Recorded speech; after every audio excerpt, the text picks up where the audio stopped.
Hi friends, எல்லாம் நல்லா இருக்கிறீங்களா? இந்த சர்க்கரை நோய் வந்துருச்சு, நான் என்ன சாப்பிட்றது அப்படின்னு சொல்லி நீங்கள் மனவேதனையில் இருக்க வேண்டிய அவசியமே கிடையாது.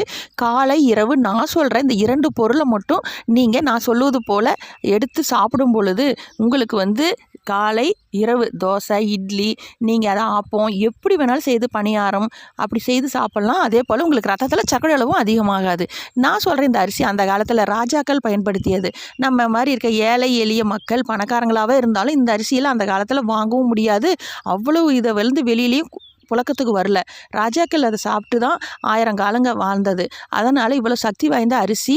அதே போல் இதில் சாப்பிடும் பொழுது சர்க்கரை அளவும் அதிகமாகாது. இன்னொரு பொருள், மிகவும் சர்க்கரைக்குன்னு உண்டான பொருள் என்னென்னு பார்க்கும்பொழுது கருப்பு கவுனி அரிசி 1/4 கிலோ எடுத்துக்கோங்க. 1 ஸ்பூன் வெந்தயம், இது 2யும் போட்டு நல்லா ஊற வச்சு 3 மணி நேரம் ஊற வச்சு ஆட்டி உப்பு போட்டு கரைச்சி வச்சுக்கோங்க. இதை தோசை, இட்லி, ஆப்பம், பணியாரம் இது போல் செய்து சாப்பிடும் பொழுது ரத்தத்தில் சர்க்கரை அளவு அதிகமாகாது.